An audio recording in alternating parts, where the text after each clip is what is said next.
On voit bien, au travers de la crise que nous vivons, que nous avons besoin d'être dans une communauté d'agglomération qui est forte, qui est puissante, parce que c'est avec cette communauté d'agglomération que l'on va avoir les moyens de développer, d'investir pour demain, créer de nouveaux emplois en attirant de nouvelles entreprises. Mais il va falloir que l'on devienne beaucoup plus imaginatif pour attirer de nouvelles entreprises, pour attirer de nouveaux entrepreneurs qui vont investir à La Ferté, développer des emplois, et des emplois de qualité, pour que nos jeunes puissent rester dans leur bassin de vie, que l'on puisse aussi développer tout notre environnement social, c'est-à-dire nos services publics, les conforter, les développer, les améliorer.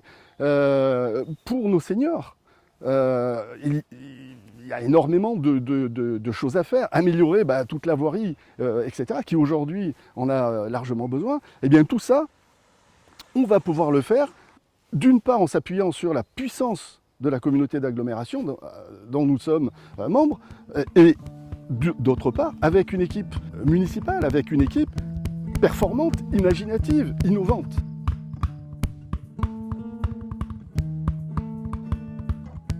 La dynamique de vie de centre-ville, c'est une problématique de toutes les villes.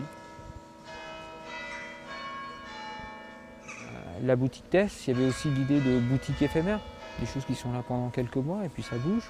Parce que c'est aussi des choses qui sont parfois saisonnières, pas en complémentarité avec le tourisme. Donc il y a de bonnes expériences dans d'autres villes. Il faut aller voir ce qui se fait ailleurs et puis mettre en place.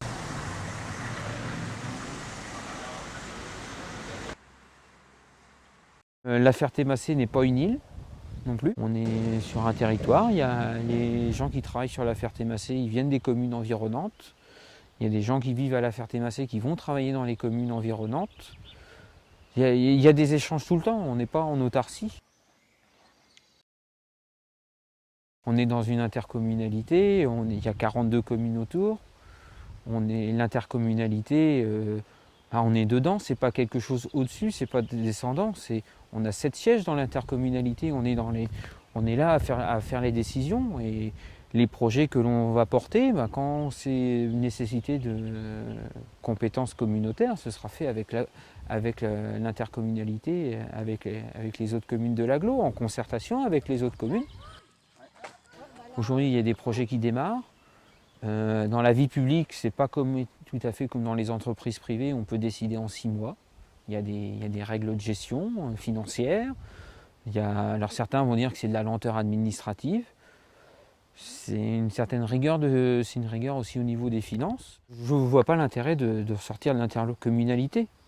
Alors, probablement, le fonctionnement n'est peut-être pas optimal, mais on est dedans, donc on peut le faire évoluer, le fonctionnement de l'agglo. S'il y a des choses qui ne nous plaisent pas, qui demandent à fonctionner autrement, c'est pas un problème. Enfin, moi, j'en vois pas le problème. Juste, c'est comme dans un couple, on n'est pas tout seul à décider. Il y a 42 communes. Je suis farouchement opposé au Brexit fertois. Je suis très attaché à l'animation économique du territoire et je pense que ça ne peut se faire qu'avec une vision étendue du territoire. Une véritable animation économique du quotidien, on pourrait dire, sera vraiment mise en place avec des interlocuteurs locaux. Ça veut dire une vision globale de l'animation économique sur le territoire, mais aussi une antenne à la Ferté-Macé pour répondre à toutes les attentes des investisseurs, des chefs d'entreprise et un véritable accompagnement des commerçants.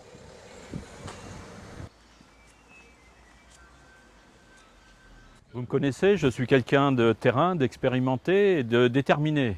Mon énergie, je veux la mettre à votre service avec mon équipe renouvelée, expérimentée. Nous avons fait un diagnostic de la ville et nous avons également une vision que nous souhaitons vous faire partager. Vision d'une ville verte, d'une ville qui innove, d'une ville qui prend soin de ses habitants. Une ville solidaire également, une ville qui accompagne ses entreprises, ses artisans, ses commerçants. Eh bien, cette vision-là, elle se traduit par une ambition et des projets. Je n'en prends que quelques-uns, la revitalisation du centre-ville, la recréation d'une police municipale, l'éducation à l'environnement, le tourisme et en particulier l'écotourisme à travers par exemple la voie verte que je porte avec des collègues déjà depuis 10 ans. Ce temps long est nécessaire pour faire aboutir les projets. Eh bien, nous voulons nous engager sur la durée avec vous et porter cette ambition avec nos partenaires, le département, l'agglo, la région bien sûr, ces partenaires qui sont nécessaires dans la stabilité pour permettre à nos entreprises d'être accueillies dans de bonnes conditions. Un territoire n'est attractif que s'il est stable. C'est pour ça que nous avons un projet solide et pragmatique que nous voulons porter et défendre avec vous au quotidien.